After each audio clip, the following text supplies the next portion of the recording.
Welcome to the Traitors, a Traitors podcast. My name is David Bloomberg, and I've been covering reality TV for over 23 years, and I'm one of your hosts for Season 2 of the Traitors US.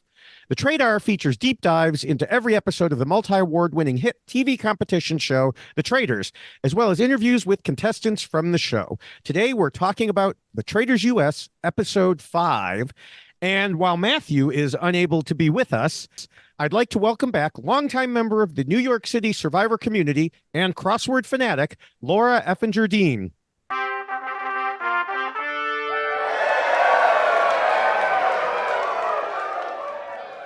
Hi, David. Thank you so much for having me again. Absolutely. Absolutely. Thank you. Crossword fanatic. I believe you're not just a crossword completer, but a crossword, I don't know, is the word writer, author? Constructor. Okay. Yes, thank you. Yeah, I recently had a Survivor-themed puzzle in the Wall Street Journal. So that was a very, a big accomplishment for me in crosswords. I mean, I can think of very few people who can say that. I believe the universe maybe won. True. Yeah, that's probably about it. Although I always get excited when there's a Survivor clue and I like DM the constructor, like, are you a big Survivor fanatic too? And they're like, thanks for solving the puzzle. All right. Well, we will start, of course, today by setting up the Traitor game. My guest and I will each lie to one another once during the podcast. The lie can be big or small about the Traitors, yourself, or anything else, as long as it is a complete fabrication. However, we are looking for fake facts, not fake opinions. Like, I can't say, I'm thrilled that Kate is back, which, anyone who knows me would know that's an obvious lie anyway. Yeah. And at the end of the episode, we'll put our traitor hunting skills to the test and see if we can detect the other person's lie. Laura, are you ready to betray me? Sort of, yes. I will do my very best. Okay. And I will do my very best to not call out a lie and then forget it 5 minutes later, like I did last week. No, please do. Oh, okay, yes. I'd appreciate it. So last week, we know that we left things in a rather tense situation in the Traitors' turret after Phaedra came in blasting Parvati and also Dan a little bit, though he mostly played innocent. Last we saw, they were speechless, but I figured they'd have some sort of response to start us off. And they do, but it's kind of weak. And I understand why they left on that cliffhanger, because that was the high point of the conversation. Parvati just says, well, she was talking about Larsa, not Phaedra, but Phaedra, wasn't going to let it slide. So Parvati said she needed to get Larsa out. And Phaedra says, don't do it with my name. It pissed me off. Parvati thought maybe Phaedra was just pretending, but Phaedra says, I'm not an actress. Yeah, okay. People on the Housewives shows would never amp up the drama for TV. Yeah, she's may not be an actress, but she definitely knows how to make a drama out of things. Yes. I didn't hate this as much as you hated it, because I felt like it's so easy when you're a traitor to sort of let those little things slip, and all of a sudden it snowballs into a huge thing and you find yourself getting blindsided at banishment. So I sort of saw where she was coming from, where it's like, I am going to nip this in the bud right away. We are not doing it this season. And it probably won't work, but at least she sort of showed them the consequences of making a move against her. Yeah, I just thought she came on way too strong. And if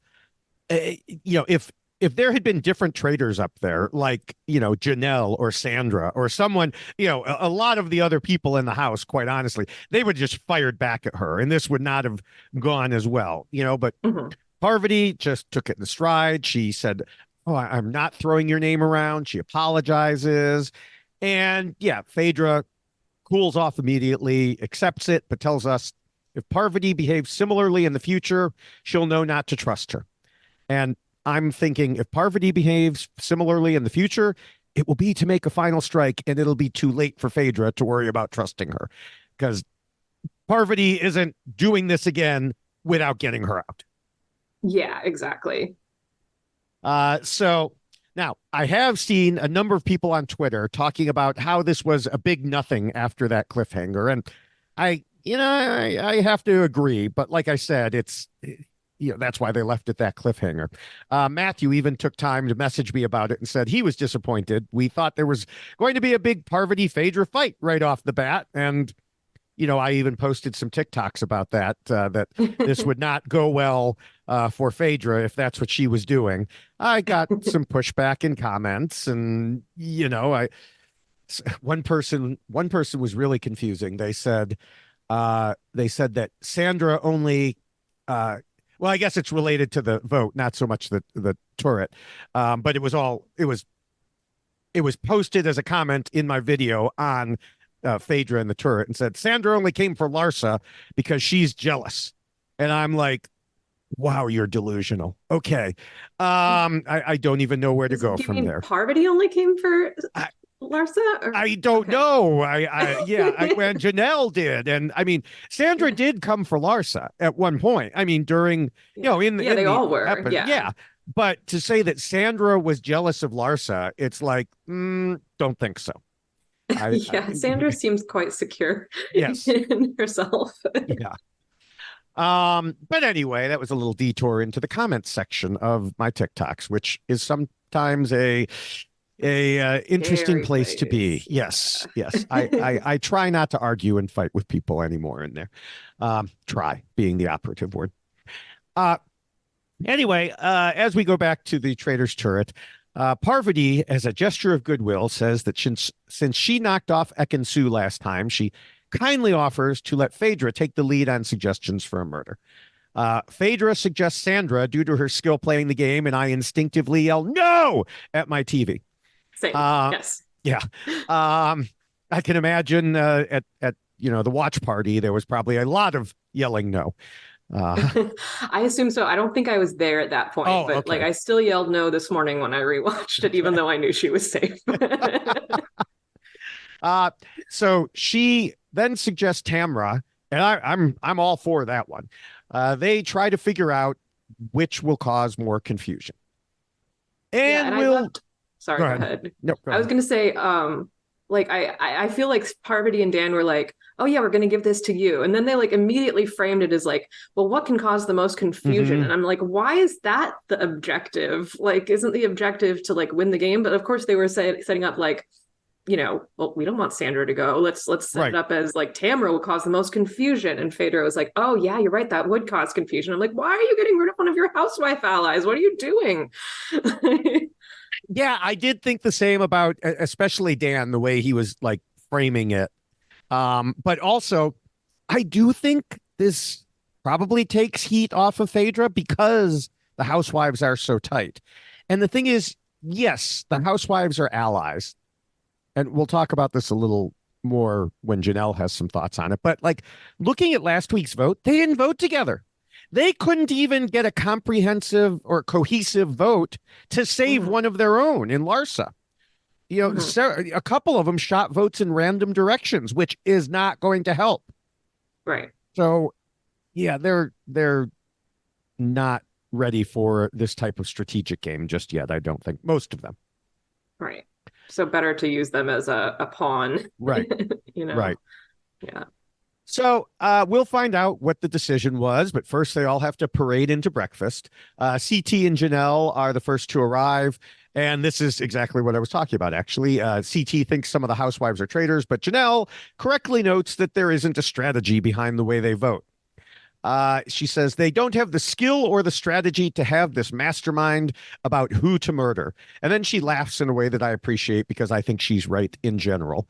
And it's not specifically that they're housewives, but just because, like I said, they haven't played competitive reality shows. They don't really seem to get the strategy yet as a whole. Next in are Peter and John. Peter believes there must be a guy among the traitors and thinks it's Dan. Kevin joins them, then Bergie and Parvati, then Sheree and Dan, followed by MJ, and then Trishelle. And then Phaedra and Sandra walk in, so I could stop holding my breath finally. Tamara's gone, and I'm perfectly happy, especially because I know who the special returning player is this week. And I keep thinking Tamara is too much like her. So two Yeah. of them would kill me. I mean, I'm already having trouble telling the difference between Tamara and Trishelle, so I was kind of happy Yes. Tamara went, so it's easier to tell the difference. But then now they've brought in Kate, so now I have the same problem again. Yes. Yes. So, yeah. I'm glad I'm not the only one who's having that issue. We cut back to Traitor's turret, and Phaedra says murdering Tamara will bring confusion, like you had just mentioned, and help hide her because everyone knows she's loyal to the housewives. And then we see Tamara get the news, and she actually gets teary-eyed, which makes me dislike her just a little bit less. She just hopes it wasn't a housewife among the traitors who murdered her.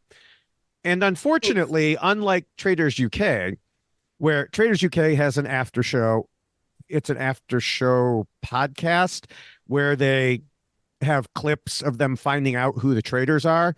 In general, Oh. the after show is terrible. But those clips are good.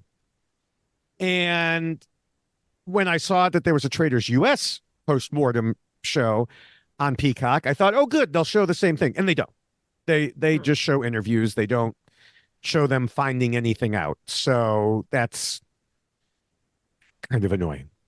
Yeah, it's a weird production decision because there's just like guaranteed drama right there, and that they're just leaving on the cutting room floor. So. Yeah, and these things are only 8 to 11 minutes. Add another minute. It's not that big a deal, you know. But yeah. Back at breakfast, I'm sure it's the editing, but while the other players are discussing what this murder might tell them, Phaedra is trying to find boiled eggs and eating her breakfast and just appearing completely unbothered in a way that, if it were really happening, would have just raised so many suspicions, I feel like. Yeah, exactly. It's like, shouldn't she be upset? One of her people was murdered. But Right. yeah, you're right. Like I feel like they've done some creative editing with like, I mean, even that scene at the end of last episode, I felt like there's no way Parvati didn't immediately speak up as soon as Phaedra started talking to her like that. Yeah. So Yeah. yeah. They just took every shot of her being quiet and intersperse them in there. Yeah. Alan arrives and throws down Tamara's photo while wondering if there's life after reality competition show death. He also says he has a treat for people that will arrive later and turn the house upside down. Yeah, we know what that treat is. When Alan leaves, CT asks Dan for his thoughts. Dan once again says he won't speculate without good information. CT presses him, but Dan just won't throw a name out there. I get it, okay? But this strategy has not worked before for actual faithfuls. I can't remember the season. At some point they all become a blur, but I know that people have tried this before and everybody's like, that's very suspicious. We think you're a traitor. And Dan actually is one. And Yeah. I especially don't think it's going to go over well for someone like Dan, someone as well known as Dan. And Yeah, indeed, yeah. I was gonna say, and then I think it was like Bergie says to Janelle, like, well, is Dan expressing his opinion in private conversations? And I'm like, well, not with you, obviously. Yeah. I mean, he's not, but like doesn't like clearly he doesn't trust you specifically, so he wouldn't be giving the information to you. Like, Yeah. I do see where he's coming from, and if anybody can pull it off, it's him because he's just very good at like speaking and like making people think what he's saying makes sense. But like, there's going to be a point where people are just, tired of it and pull the trigger on him. Yeah. Now, my notes say that John wondered that. So I don't know if saying Bergie was your lie or let's assume it was. I didn't write down in my notes. I guess I've just maybe made Bergie my figurehead of the anti-Dan sentiment. I can't see.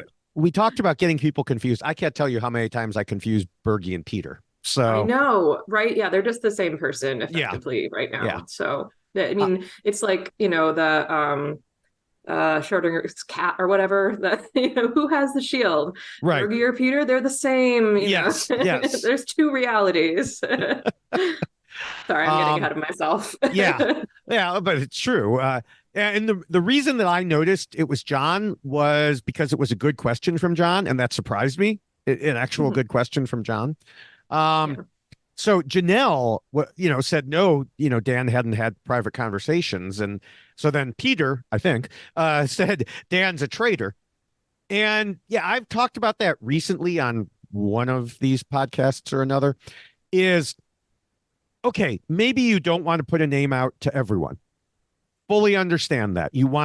I think I was talking about it with, I was about to mention a name and I'll get yelled at if I mention it because it's from Traitors UK. So a player on Traitors UK is playing it slow, and he flat out told some people, I don't want to say it in the group. I'll have private conversations. And and that's fine, but you need to tell someone you trust so they can back you up. So that you don't just come out either later and say, oh, yeah, I knew it was them. I just hadn't told you, or something like that, because that's another thing that's happened on Traders UK is people are like, oh, well, I switched my vote at the last minute because I've always been 50-50 on these people, on these two people. I just hadn't mentioned the one of them to anyone. And it's like, okay, that sounds really traitorous right there.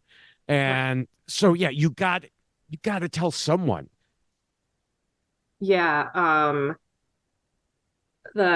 think Dan does seem to have some allies in like MJ and Sandra, like among the faithful. Mm-hmm. And obviously at this point it seems like the traitors are trying to mostly stick together, but like that can change so fast. Yeah. Like, and just having the traitors on your side is neither necessary nor sufficient to stay safe in the game. So, yeah. Yeah. So the players break up into small groups after breakfast. Kevin tells CT and Dan he thinks Janelle is a traitor. Dan tells us his own name has come up, so if Janelle starts looking suspicious, he'll go against her to help himself win. Which, yeah, you should. Meanwhile, Janelle tells Trishelle and Bergie that it's so obvious Dan is a traitor. Now, I should note, Janelle posted on Twitter last week that, of course, she knew Dan was a traitor earlier, but didn't want to get rid of him because he was protecting her. Plus, you don't want traitors to go right away because they can just recruit your best faithfuls. So, based on that tweet, she definitely gets the strategy. I mean, these are things that I've been saying is, yeah, if a traitor is protecting you, you don't out them. You stay close to them. You get as far as you can before getting rid of them. And despite what the hosts repeatedly say, no, voting out traitors is not the end all be all. It is not necessarily the goal. Survival is the goal. Yep. Yeah. I mean, Janelle may have said that on Twitter, but I felt like that was not how she played this episode at all. This episode, she was flinging out accusations like crazy, and it got her in a lot of trouble, obviously. Yeah. And she said it on Twitter last week after the whole Larsa thing. And I think some people had come after her saying, like, how can you not see that Dan is a traitor? And she was like, I obviously knew that. Now, anytime a reality show person tweets after the fact, you is it real? Is it not? I think it was real. I think she's usually very straightforward about things. And I think it carried over into this episode. It's not like she just suddenly realized Dan was a traitor. I think she had it in her mind already. But she's apparently decided now is the time to bring it up. And I don't quite get that. Because, although she goes through the reasons, he's been doing all the things she's seen him do in Big Brother, playing possum until he has the numbers, springing into action. He's the most devious Big Brother player she's ever played with. Okay, but if you knew he had been protecting you, why are you jumping on him now? I don't understand if she knew before why she's suddenly trying to expose him now. Yeah, yeah. And it seems like she had allies who could have done the heavy lifting there, and maybe she wouldn't have gotten quite as much flack. But like she, as an individual, really should have been like Dan was keeping her safe, like he was never bringing her name up as a murderer. Like, he was an asset to her. So yeah, this was a strange turn from her, I think. Yeah, I mean, it seemed to come from, there was a conversation. I don't remember who all was in it. But it was like, oh, we've got to get a traitor now. And that seemed to have sparked something in her like, okay, well, I know who one is. And it's like, no, you didn't have to get a traitor now. There was nothing that said you had to get a traitor now. So yeah, but I mean, they do have to get one eventually. yes, they do. But to put your whole game on the line in this way, uh, you know, I don't know, Mhm. just it seemed like a bad idea. I feel like Um, that's like Janelle, the whole episode was like not sort of taking into account how risky, like how much social mhm, capital she was expending. She would just like go ham on everything, on getting the shield, on yeah. getting Dan out, on like saying who she thinks it is, on defending herself, and like it just you only have so much social capital in the game before you like run out and people get tired of you and get rid of you. Like even if they know you're not a traitor, they're just done with you. Yeah, I mean, I think that describes Janelle in general pretty well. I think that um, the guest that we had on last week also mentioned Janelle is not necessarily a good Big Brother player, but uh, she's a fun Big Brother player. Oh, for sure. She's not the best strategist. She's never going to be Dan. But she's a fun Big Brother player for these reasons. Now, I do think she's a decent Big Brother player. I think that she can think strategically at times. I just think in this case, her traitor went wild. You know. Yeah. But before we get into more of that, it's mission time. Alan greets them outside, and at first I thought it was some sort of pirate related thing because there's a stuffed parrot sitting on a perch next to him. But the rest of his outfit was not pirate themed. And then I realized it's the bird mission we saw on Traitors UK. Yeah, And I knew it was the bird mission. yeah, Like well, the moment they stepped outside and there was a bird, I'm like, oh, it's the bird thing. yeah, I didn't quite get that. And then especially I found out it was a rooster, not a parrot. So that was even worse. It was a very colorful rooster, but apparently it was a rooster, according to what Alan said. Uh, Okay. yeah, I know. I was like, that doesn't look like a rooster, but okay. Um, anyway, they have to split up into two groups, six outside and the rest inside, but only those outside will have a shot at getting the shield. So lots of people want to play in the outside group. And a debate/argument ensues about who deserves a chance to get the shield, with MJ acting like she's entitled to one, while Janelle says she's close to getting a traitor and needs the shield. In the end, Sheree, Kevin, Bergie, Peter, Janelle, and Trishelle are outside. I'm not sure how MJ lost out after being so forceful. Maybe there was some rock, paper, scissors that we missed or something like that. But whatever it was, that was the group that ended up. Sandra, meanwhile, wants there to be shields inside for people who don't like to run, like herself and Phaedra. And That was funny. Yeah. yeah, knowing Sandra's history with challenges, I laugh. If Matthew were here doing this podcast, I would talk about the Sandra sit out bench. And he would probably have thought it was a lie because he doesn't know about that. But Yeah. with you No, come here, on. You know me better than that. right. Yeah. So couldn't use that one. Um, so the outside group splits into groups of two, and we'll hear bird calls, and they need to relay them to the inside group, who has to figure out which bird it's from. And when I say relay them, I mean they have to say them into imitate the bird call imitations. Is that right? Right. Into a walkie-talkie. Right. Each of the outsiders get a map for nesting locations and, of course, the shield. Any duo who takes the time to go for a shield and correctly identifies it, they each get a shield. So the players run around, and at each location, they have a clue in order to find out what the bird call sounds like. And then they, like I said, imitate it for the insiders. Alan gets great amusement by everyone running around the different rooms while repeating the bird call so they remember it. The whole group is like, Yeah. and just running past him. Yeah.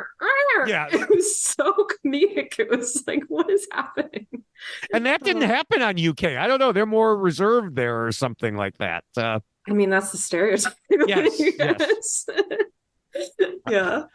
And then the one UK person that is there, John, he was just wandering aimlessly, also making Alan laugh. So yeah, well, somehow he got the job, I guess, because he's the former House Speaker or what. He got the job of like saying all the bird names and locations. They're like, this is your role, John. Yes. You're the speaker. You speak. He was seemed very excited about it too. Yeah. So the first bird call or bird sound done by Trishelle and Bergie is correct. Kevin and Sheree try for the shield first, but they suck at reading maps by their own description. Janelle and Peter also go for the shield first, but apparently they suck at reading maps too, because somehow Trishelle and Bergie get there first. Even after they've already gotten one right, they still get to the shield before the other two. Yeah, I mean, if the map they were showing was right, it looked like people were just running right past it and Yeah. like couldn't see it. It looked when they finally got there, it looked like they were in some sort of enclosed building. Mhm. So I'm wondering if it was just like really hard to notice the door to the building and they figured it was outside or something. Was it a Like, building or bushes? I thought it no, was it was like a hedges. building. It was a building. Yeah, because Hmm. they were like, we're in the walled garden, remember? This isn't my Oh, lie. yes. They were in a, Yeah. yeah. I thought it was walled as in hedges. I No, it didn't was notice that actual part. walls. Okay. Yeah. Okay. Um, so Trishelle and Bergie get it right, and they get the shield. Meanwhile, the other two teams are still lost, and half the time has passed. But Sheree and Kevin managed to get one, and Janelle and Peter finally do as well. So that adds $10,000. And it didn't occur to me at the time, but I guess they got $2,000 for even the shield one. No, no, it was 2,500 It was 2,500 each. per, Okay. yeah. That And then the okay. shield didn't cost anything. Yeah. Okay. That would explain it then. Because I thought the way I thought it was that way, and then the way Alan explained it, he said something about including or something like that. I was Mhm. confused. Alan, you're confusing me. So with all of that going on, Peter has a plan. If none of them say who has a shield, then all six are effectively protected, especially, himself and Janelle. Mhm. And it's a good plan. It goes back to the way shields were in previous series, where a whole team would get it. Mhm. And so, yeah. Oh, and also, I guess Sheree and Kevin maybe got another bird call. I don't know. My notes are a I little don't, disjointed in that one, I don't but really, I mean, yeah, it's a mission. They got 10,000, so that's what the they answer got is. 5 of 7, I think, right? Because there were Yes, six, two each plus the shield. So they got right. five. I mean, at least they like we've been saying, oh, the timer's fake. Apparently the timer's not fake because they Hmm. missed two birds. Or maybe they just like let whoever it was, Kevin and Sheree run around for Yeah, like an hour and then we're like, you know what? The 20 minutes is up, you guys. We're yeah. done.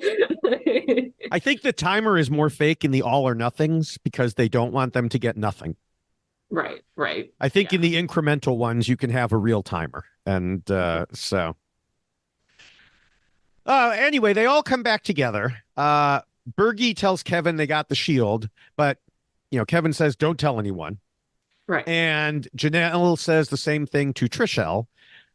Ellen notes, as we mentioned, that the shield bird was found and asks if anyone wants to reveal who it was.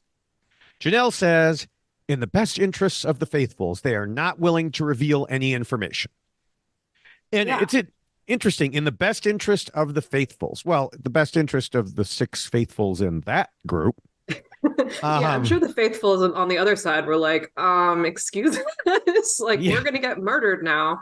And I was gonna say one thing here is that all of the traitors chose to be outside and like or chose to be inside. inside. Yeah, And if just one of them had maybe been in that group, they could have infiltrated it. So I think, maybe they should have been trying to like distribute themselves a little bit more evenly to avoid this very situation that happens. yeah. I think with the fight over the shields, none of them wanted to get involved in that. They all wanted to appear to be good people. But the thing is, well, if you're a traitor, stepping back and letting someone else get the shield is, something that you would usually do. Not always. We've seen big fights over shields among traitors.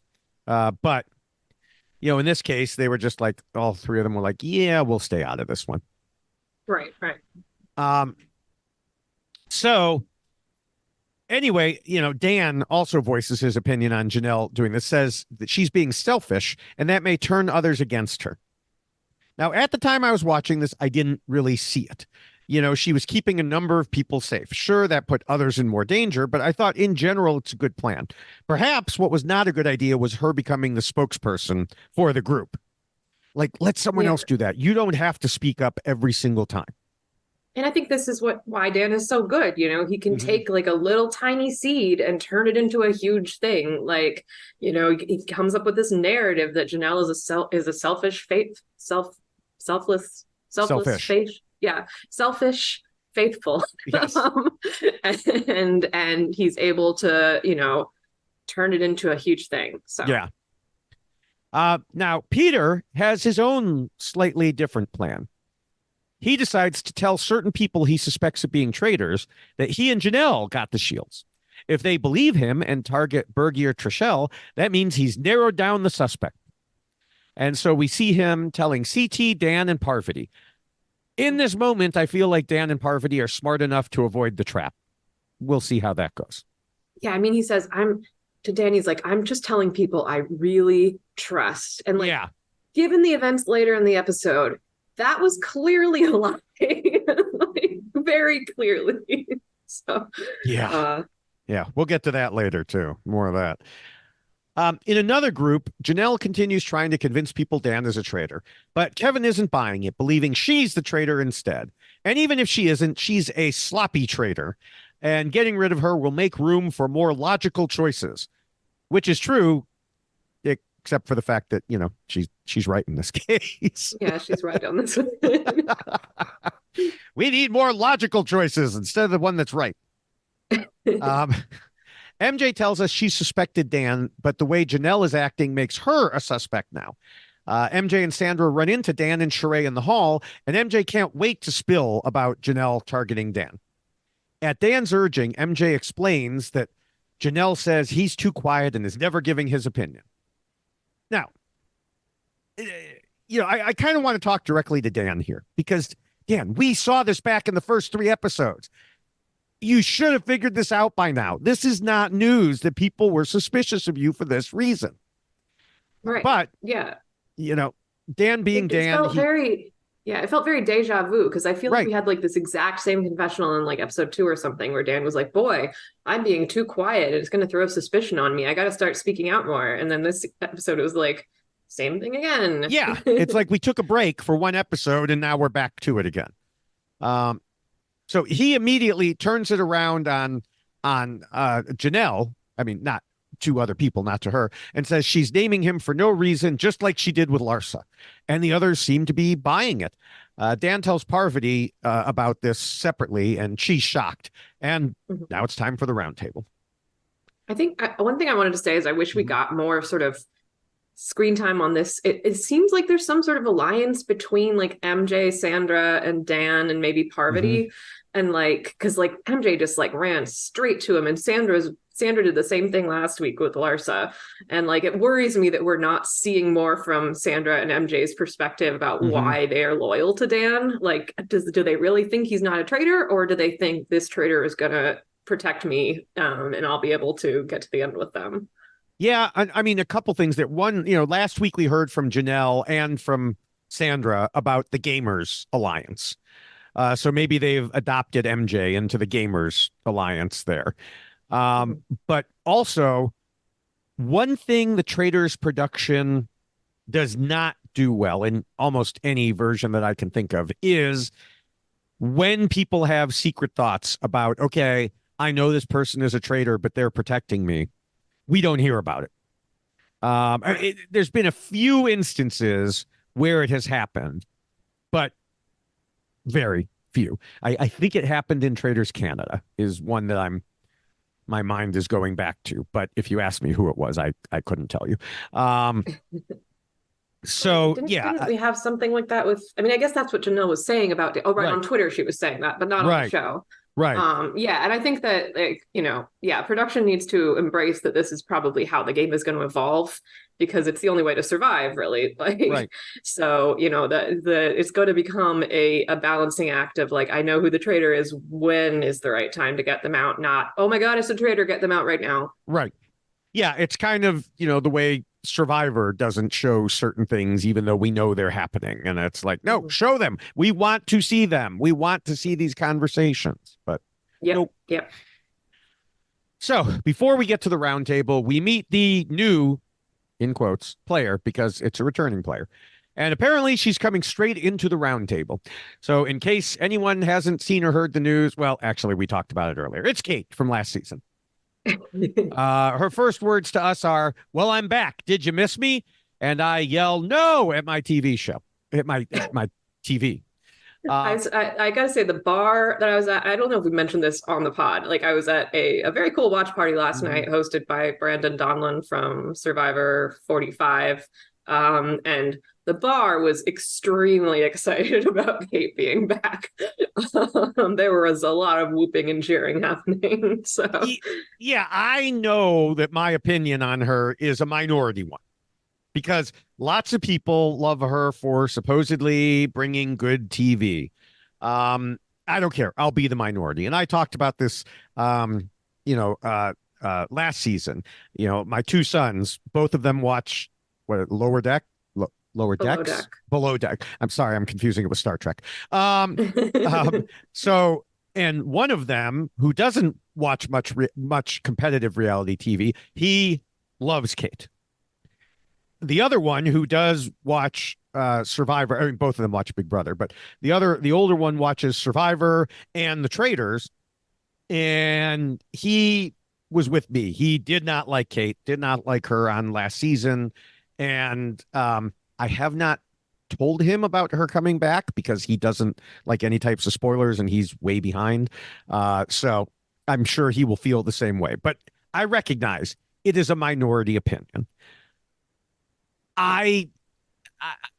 She just exemplifies exactly the type of person I don't want to see on the Traitors.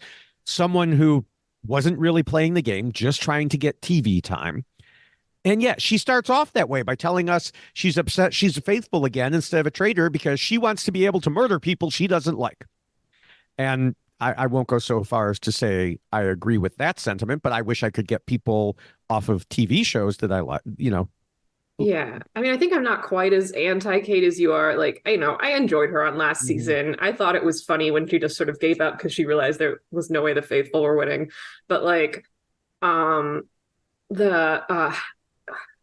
was I going to say?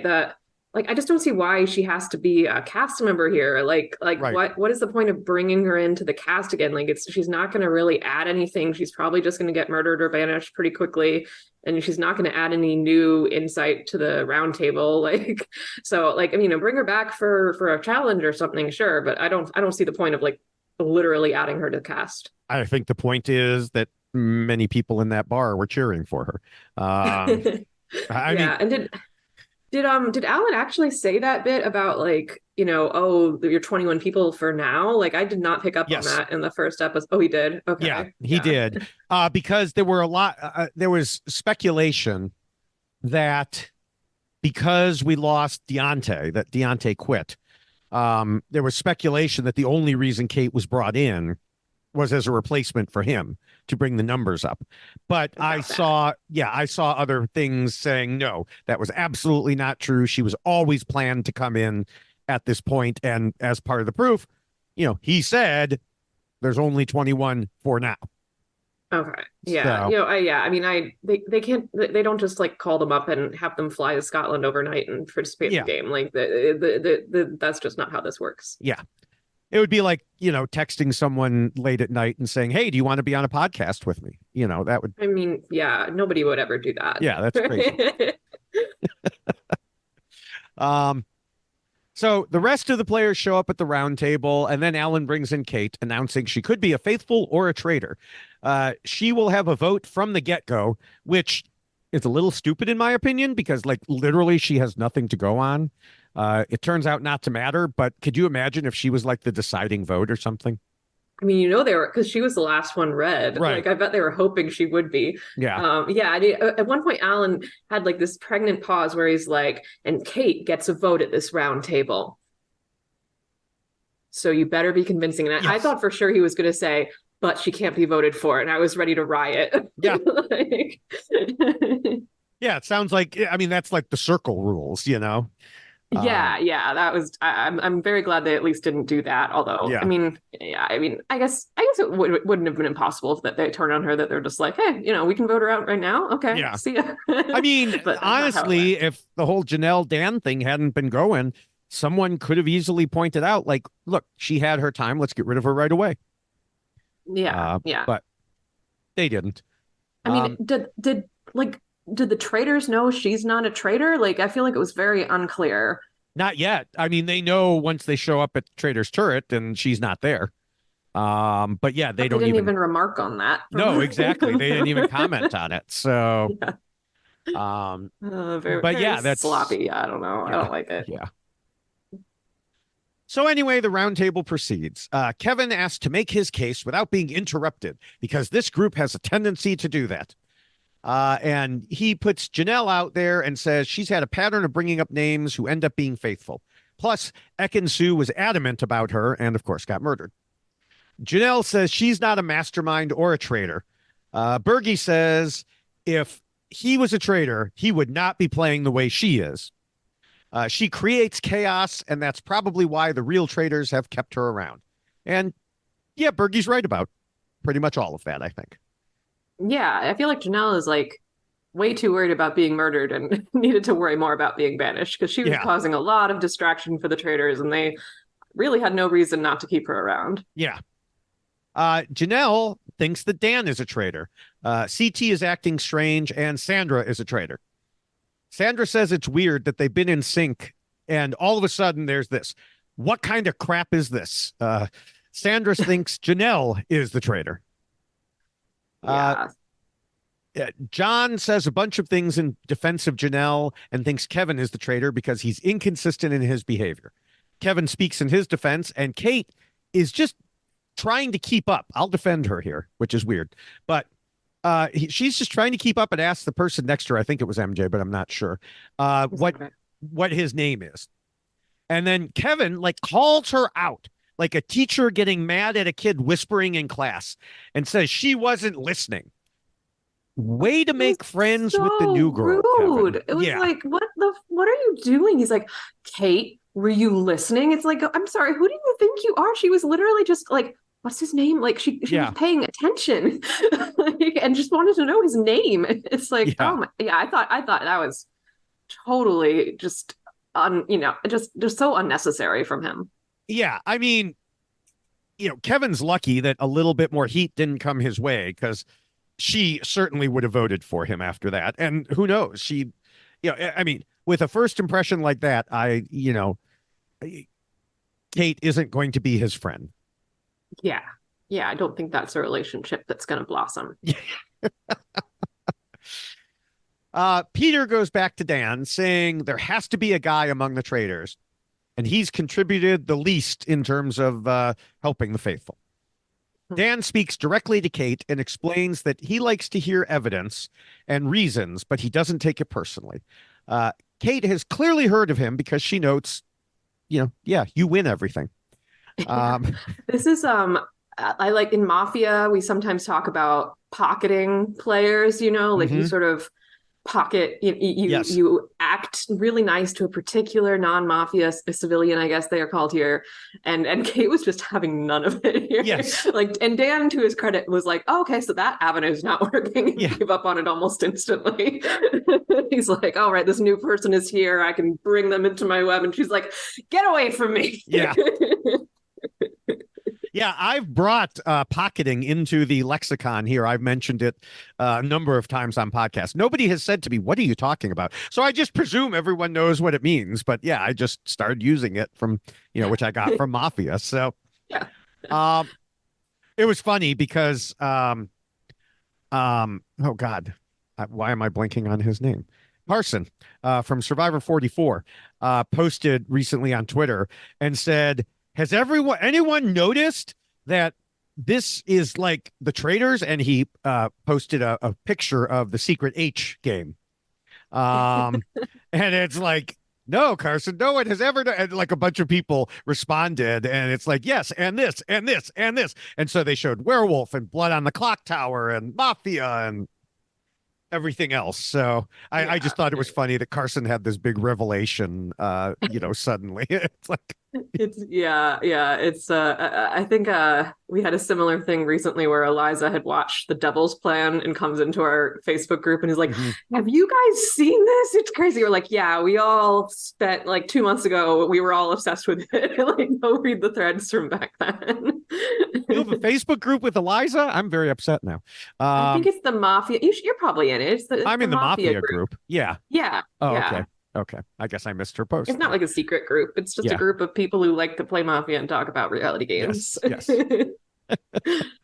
Um, so let's see, where were we here? Oh, um, so Janelle points out again that Dan is giving nothing. He says he's playing like he played Big Brother, figuring out a few people who are good and putting full trust in them. And Janelle also notes he won Big Brother. Uh, but he says he can use his skills to help the faithful. Janelle keeps pushing that he's done nothing, which means he's acting like a traitor. Trishelle adds that he doesn't talk game with anyone and isn't a good faithful. He says he won't say who he believes is 100% faithful because it would put a target on them. And then others don't seem to buy it. They're jumping in, and Janelle even says that she's loud and annoying and wrong, but she's a faithful. Yeah. No, I mean they're all 100% right. Like Yeah, it's they're bang on. Like yeah, he's a traitor and he's yeah. acting like it. Yeah. Janelle and Peter push him for a name of who he thinks is a traitor.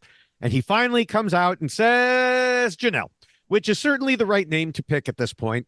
And she was really asking for it. Like, you don't Yeah. hammer on someone and say, you're a traitor, you're a traitor, you're a traitor. Who do you think is a traitor? Of course, they're going to say you.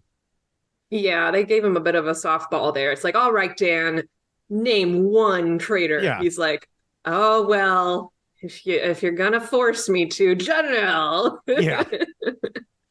He says that she's led the charge more than anyone else, and he's been blinded by his friendship with her.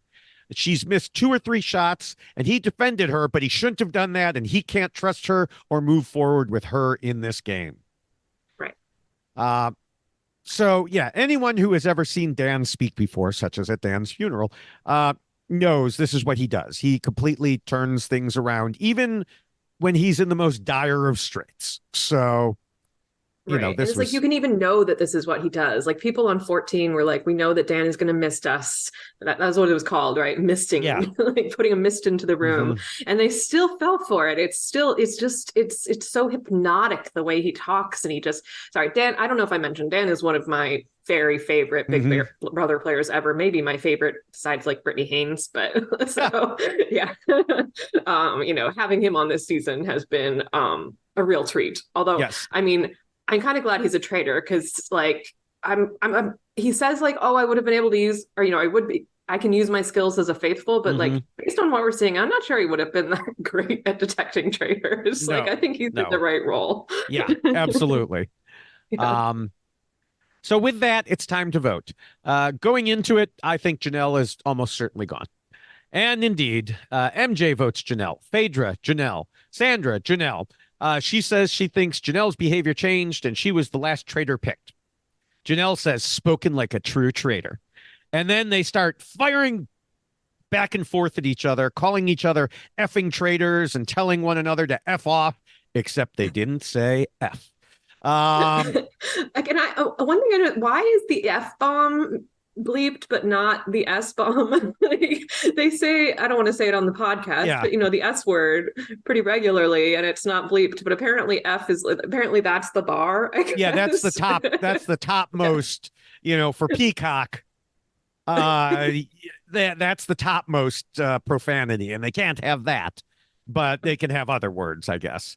Yeah. Anyway, this So was an epic. I'm so glad we got this exchange between yes, Sandra and Janelle. Like, this is what we were hoping we would get by putting these two on a season together as this kind of fireworks. It was fabulous. yeah. And the thing is, I forgot to mention that part of it was Sandra, after speaking, goes to take a drink of water, and Janelle says, "Oh, a little nervous," and Sandra's like, "I'm just thirsty."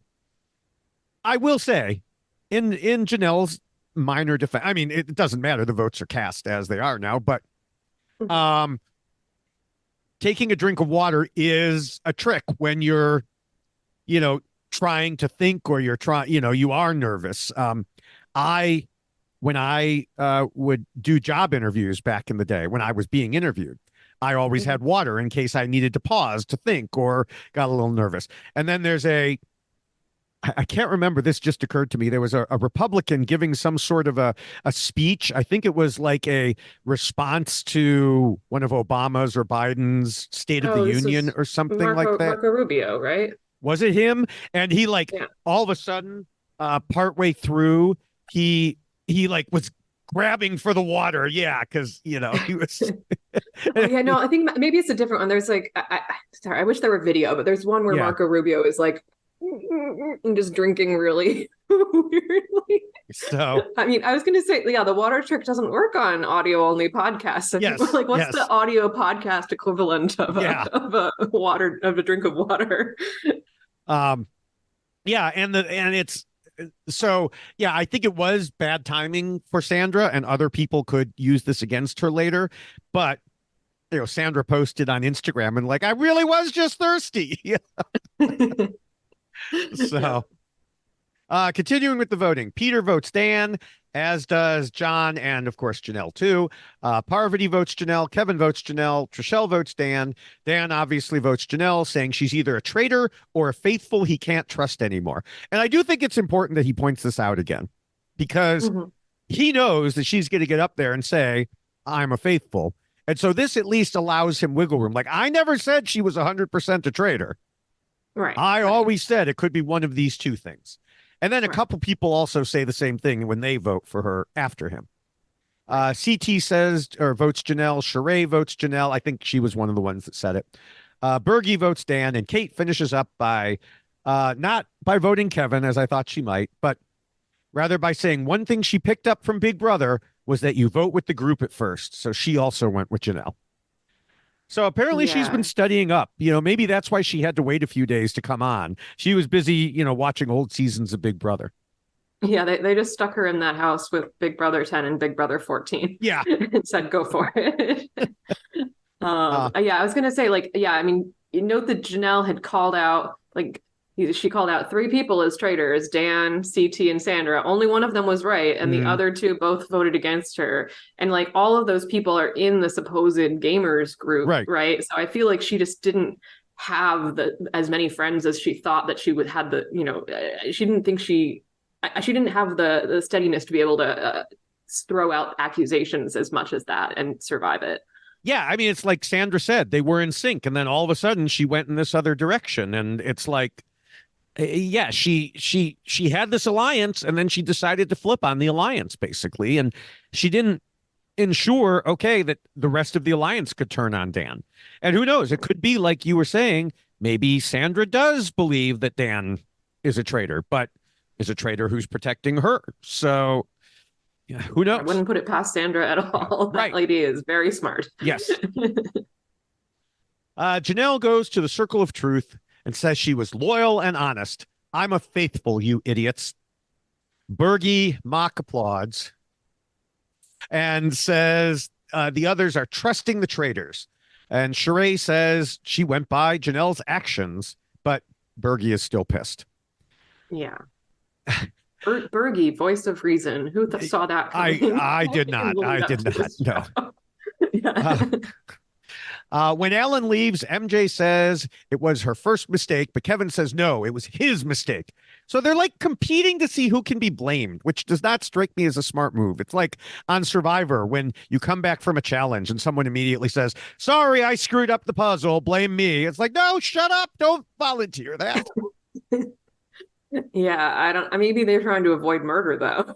Well, Maybe they yeah. figure they can get through the murder and hopefully avoid and figure out how to do damage control tomorrow. Yeah. Yeah. So, Dan says he holds no ill will against anyone who wrote down his name.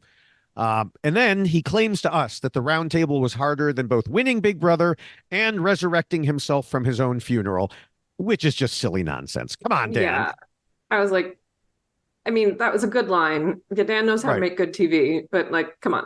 Yeah. Like, it was just talking at a table for like an hour. You're gonna be Yeah. okay. Yeah.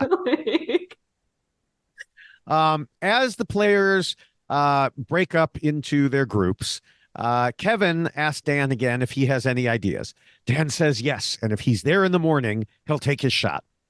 Uh, Parvati offers separately some people wine, and I yell out that they shouldn't ever take a drink from her. Yeah. And then as it happens, Kate asks, and maybe this is a trick of the editing too, but Kate wonders what happened to Ek and Sue, and the others explain it. So Kate's like, I'm not ever taking wine from Parvati. Yeah, no, I think that seemed legit because she said like, "Whoa, Parvati just asked us if we want Yeah. wine. I'm not taking wine from her," Yeah. which is like more accurate than she realizes. Yes, exactly. Outside, Peter is holding court with Kevin, Bergie, and John. And I guess they must figure John is too dumb to be a traitor because Peter lets him in on the shield strategy. Mhm. And then after that, it's bedtime, or as the traders call it, murder time. Or at least as I say the traders call it. I don't know that they call it that. It's turret time. Turret time, yeah. Stop. Turret time. Because Dan said like, "Wait, is this the round table or the traitor's turn?" Do you remember he said that later? I think he said. I think he said turret. Oh, okay. I thought it was traitor's turn. I'm like, what is the traitor's turn? No, I think he said turret. But Dan tells us that he let Parvati and Phaedra determine the previous two murders, but now he wants to switch from defensive mode to aggressive mode. So he wants to be the one to choose. And he tells the other two he thinks he can fix things by being more vocal. And I'm like, dude, you should have done that days ago. You knew that you needed to do that days ago. Right. They asked, like post table, he's still saying, "Yeah, I'm going to tell you guys very soon what I think." Like, oh my God, man, just like come up with a target and push it. Like, you just got to do it sometimes, man. Yeah, and then they ask him who he'll bring up, and he says he's going to sleep on it. And they're like, "You're even doing it to us." Phaedra adds that if he keeps this up, she's going to be embalming him herself. And the funny thing is, for people who may not know, in addition to her being a lawyer, she is actually a mortician. So that's the joke.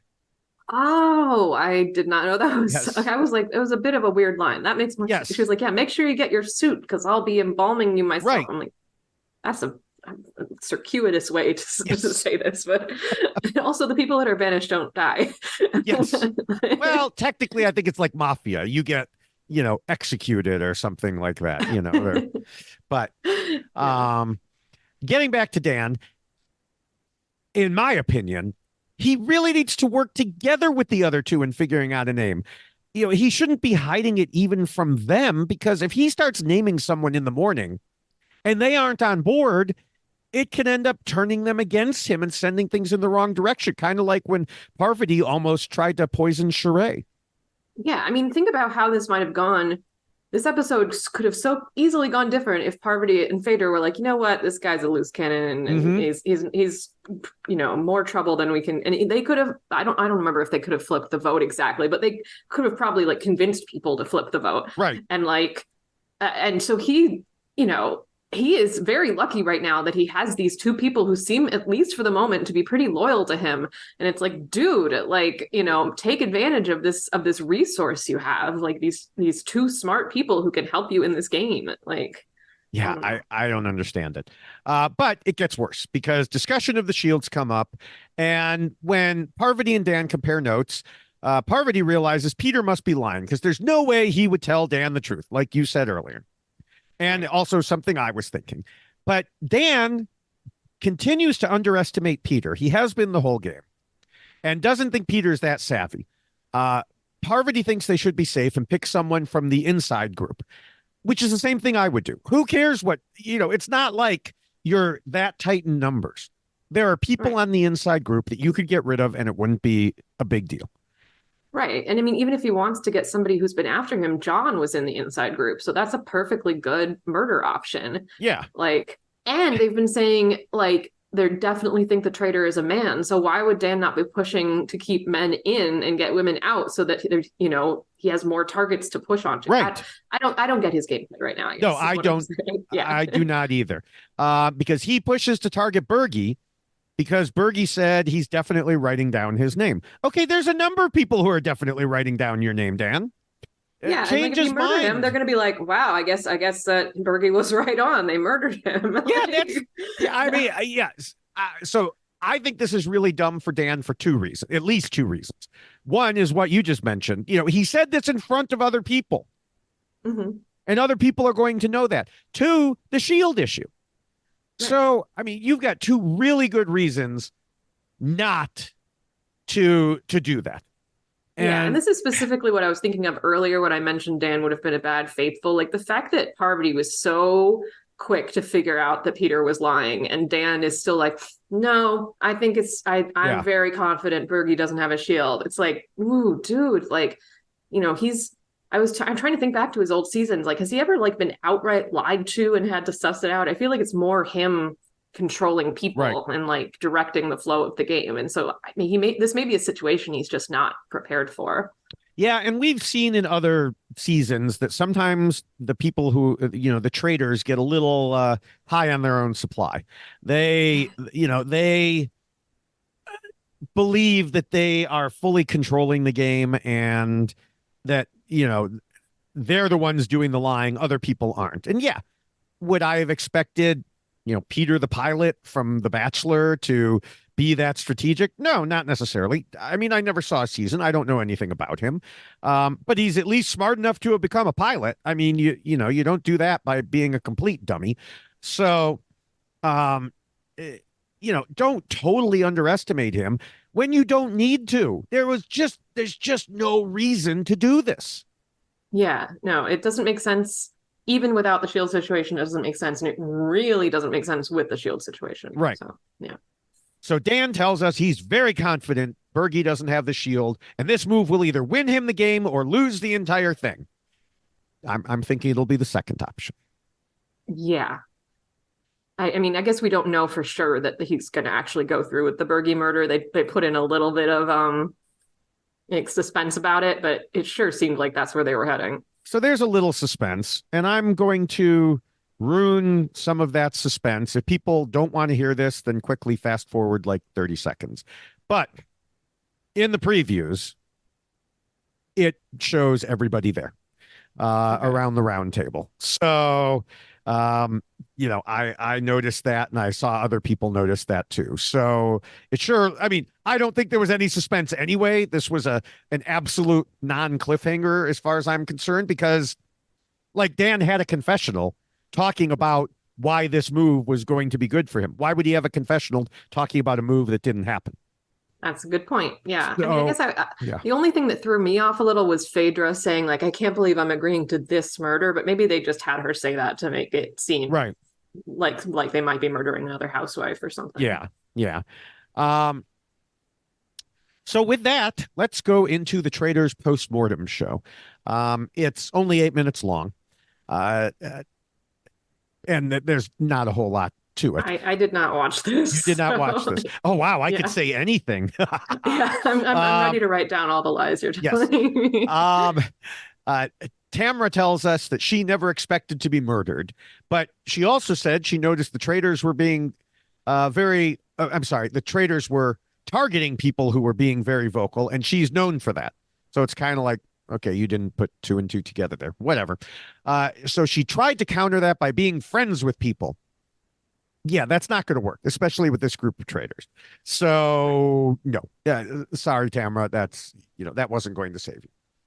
Moving to Janelle, Phaedra says she was a wealth of reality TV information, and Parvati says she was a ferocious faithful who was putting things together. Dan adds that she knows how he operates, and he had to vote her out for being too frantic on Big Brother, but this time he had to do it to save himself. He also notes that other people weren't used to the way she played all out, including going for the shields, as we discussed earlier. So, Mm-hmm. This made me rethink what I was saying before, because I was like, people aren't going to worry too much about that. But maybe it did play into it that people just didn't trust her and therefore were willing to get rid of her, like the multiple people, including Dan, who said, even if you're not a traitor, you're not a good faithful. Right, right. Which is a valid reason to vote people out in this game. It is absolutely a valid reason. I know, it's always, no, you got to get the traitors. No, getting rid of a troublesome faithful is equally important. We saw it in New Zealand. We saw it in Canada. sometimes you just got to get rid of them, even if you know they're not a traitor. Yeah, and it's just like Janelle was sucking up just a lot of the energy. Right. Like I feel like, you know, she since she made her big runs in like season 6 and 7, like she's always gone out early, right? She's just sort of like such a big target that Hmm. people, you know, are constantly talking about her. And like in a game like this where there's like so many deaths Hmm. happening on a daily basis, like it's gonna catch up to you sooner or Yeah. later.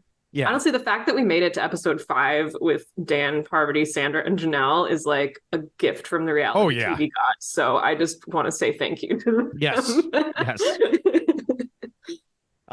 And then, yeah, Phaedra also discusses how in this game you can't lead with harshness the way she did.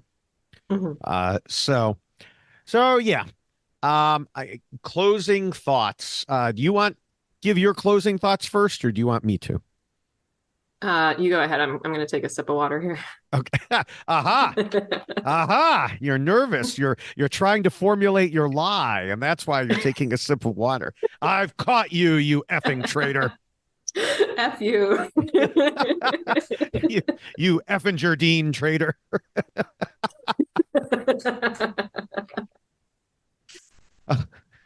Um, so yeah, I think Janelle was worried about Dan outplaying people like he did on Big Brother. And yeah, she got outplayed by Dan because she came after him rather than continuing to stay under his protection, like we discussed earlier. I mean, like I mentioned earlier, she even said in her tweet that she knew that's why she was still there. Janelle just, I mean, basically, she murdered her own game. And I think we're about to see the same thing happen with Dan. I think he's doing the same thing, ignoring the fact that Peter previously lied or obviously lied to him, worrying about one particular person in Bergie. I I just don't know what the hell he's thinking. I mean, this is I I think he's too he's I think he's overestimating himself and underestimating his opposition. Yeah, absolutely. I mean, I think like I always think of season 14, you know, when he had this epic Dan's funeral. It was so awesome. Mm-hmm. But like I really feel like that was like the big move that got him through that vote, but kind of lost him the game overall. And I feel like he's doing the same kind of thing here where he's like doing everything he can and pushing so hard to get through vote after vote, which you do have to do, but it's killing his ability to stay in the game. And he's, you know, obviously then taking that remaining chance he has, him setting fire to it by trying to get Bernie Yeah. out right now. Yeah. So yeah. Yeah. Now, in the meantime, I think Parvati and Phaedra seem okay with each other, at least for now. I do think Phaedra helped her game by both accepting Parvati's apology rather than turning it into a war, and also by murdering Tamra. I do think that was, a good move on her part. Okay. We'll see. One interesting thing to me is that Sandra's name came up as a possible murder victim, but they didn't go for her. And then Dan said in the turret at the end of this episode that it would be a waste to murder her. Now, people have clocked Dan playing the same type of game he's known for, but what about Sandra? I think she's mostly lying low and also making some good moves, with her allies, like you had mentioned, running to them. I think she could last a long time. Yeah, I think this game is good for her. She's able to just sink into the background, evaluate people quietly and like just play that Sandra game of Mm-hmm. anyone but me until it's time to strike. Yeah. And she is patient. Like she knows how to bide her time and how to, how to expend that social capital in the right way at the right time. Yeah. Yeah. Now, as for Kate, so far, we don't know what kind of game she'll play or if she'll actually play, unlike last time. If she does truly try to play the game, then I'll revise my opinion of her accordingly when the time comes. But I'm not counting on it. She was brought back for one reason, and it wasn't to play the game. She was brought back to cause what they believe is good TV. And so, I've talked on previous podcasts that this was what I was worried about with the housewives being there, was that everybody would be trying to get good TV instead of good Traitors gameplay. And so far, it's been pretty good gameplay. I mean, some people have had bad gameplay, but not for those reasons. And so it'll be interesting to see what happens, especially if Kate doesn't have anyone else to kind of bounce off of to, get to do the same thing. Yeah, I guess I just don't see her lasting very long, but maybe I'm just being overly hopeful. Hopeful. But yeah, it's hard for me to imagine her having that much of an impact on this game, if that makes sense. Yeah. All right. Well, with that, unless you have any further closing thoughts, we can move along here. If people want to find you, if you want people to find you, let me put it that way. Where can they find you other than in the Wall Street Journal? Occasionally. Occasionally, yes. Yeah. Well, my Twitter is J Calderash, JKALDERASH, and I post occasional thoughts on the Traitors and other reality shows on there, and also crosswords. So yeah, and Dave is my number one fan on there. He likes all of my posts, which I really appreciate. It's like there'll be like one star next to each post. I'm like, yeah, that's David. It was all done as part of my plan to get you back on the podcast. That's why, That's okay. I'm okay being manipulated. I'm good with that. Yeah. But yeah, that's the best place to find me. Okay. Well, now it is time to finish the Traitor game. Ooh. Ah. Laura, did you lie to me? Yes.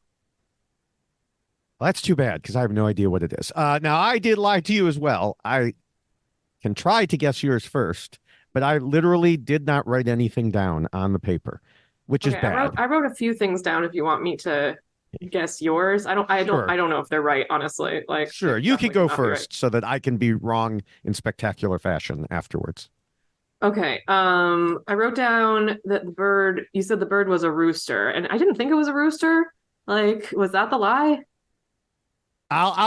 You know what? I will let you take another guess because I do not believe that was a lie.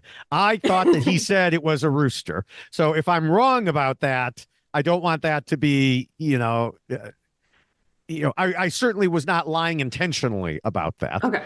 Okay. The other one it felt like maybe you were trying to lie about the 2000 versus 2500 thing. But that I don't know if that was it. And then I wrote down also maybe the Carson story was made up. Those were the three things I wrote down. Okay. The 2000 versus 2500 was just confusion. And the Carson story was real. That I saw that he saw that, or I saw that tweet.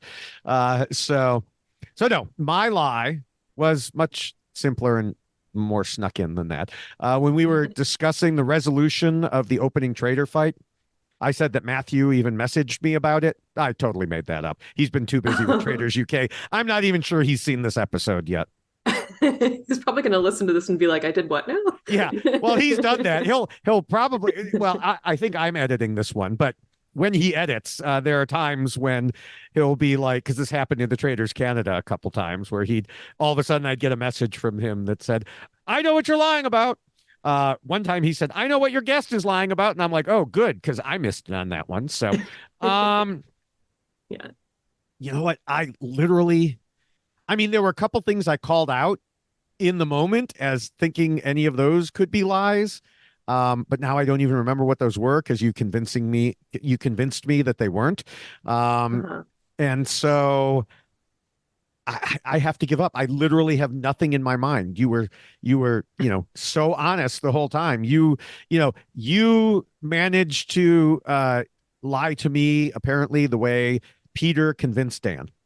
So I guess that's a compliment. Yeah. Mine was very subtle. When we were talking about the challenge, I said that John had read all of the bird names and he only read 4 of the 5.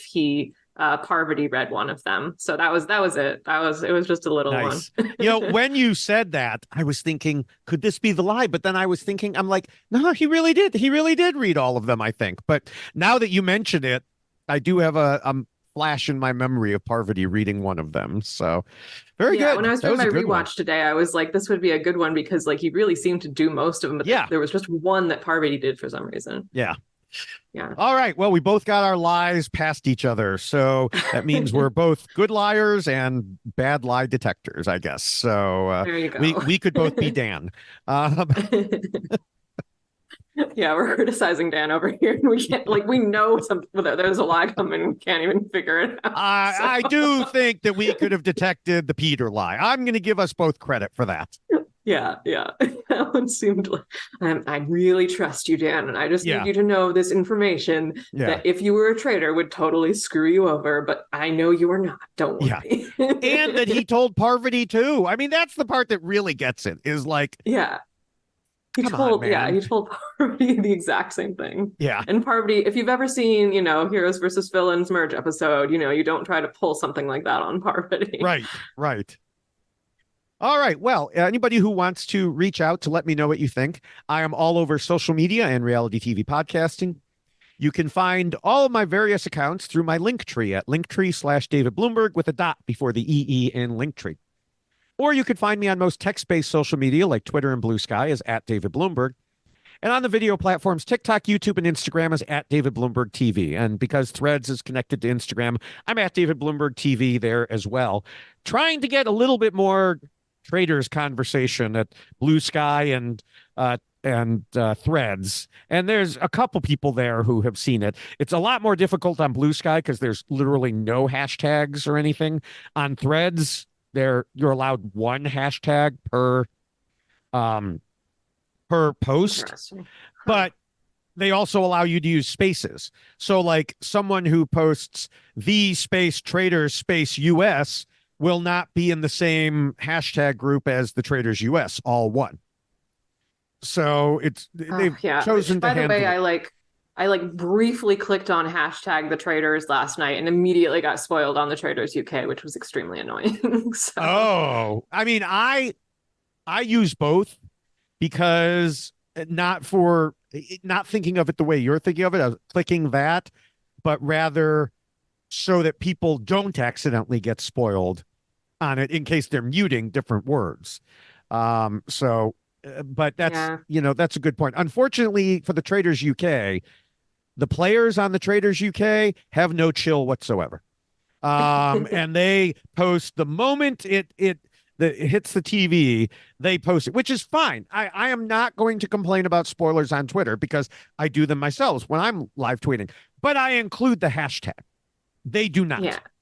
And no, it was my fault. Like I saw hashtag the Traitors trending with Janelle, and I'm like, oh, okay, probably this is just going to be Traitors US, and obviously it wasn't. Obviously, people were tweeting about Traitors UK at the same time, and it was just me being stupid. So yes, for the finale, for the Traitors UK finale, which we're recording this before the finale airs. I don't know when this will be posted in relatively, but I'm going to have to go on a social media, on a Twitter hiatus completely. Yeah, I'm deleting Twitter from my phone. I do not want to know. I mean, it's like I said, they have no chill.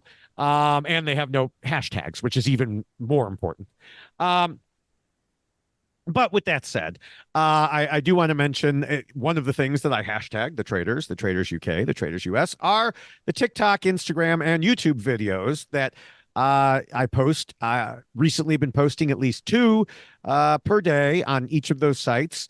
Lately, they've, of course, been mostly from the Traitors US, the Traitors UK. I was doing the Trust on Netflix until that ended with a dull thud. Some Survivor flashback videos from older seasons, and starting in a few days, I will have Australian Survivor mini Why Blank Losts and other videos from that show. So, there is that's coming up soon. Oh, I'm excited. As of this recording, I was going to say 3 days, but I guess technically it's 2 because they're like, they live in the future in Australia. Yeah, it's already the 27th where they. Yes. I mean, I guess, because I've been watching the Australian Open. So I've also been sort of living on Australian time a little bit. Also, people should make sure to check out the accounts for this podcast overall. You can find us on Instagram as the Traitors Podcast and on Twitter as at the Traitors Pod. You could also email the Traitors Podcast at gmail.com. And if you'd like to help support the costs of publishing this podcast, you can drop Matthew a few bucks at Coffee, which is ko-fi.com/Matthew Keeley. And thanks to everyone who has done that already. I do not have the names. Matthew has those names. So thank you to everyone who has helped do that and helped support the costs of getting this published and put out there for everyone. By the time this is posted, the Traitors UK finale podcast with Matthew and me may be out. It depends on, timing between the US and the UK and everything else that's going on. If not, it'll be very soon after. And then, of course, we will be back next week for another episode of the Traitors US. So I hope everyone tunes in for that. Feel free to reach out through social media in the meantime, either to tell us what you think or ask a question, anything like that. And until then, I'm supposed to say to close out the new catchphrase, which is keep us on your traitor. But I still like stay traitorous. So they're both pretty good. Yes, Yeah. yes. So we'll close out with both of those. Bye, everyone. Bye.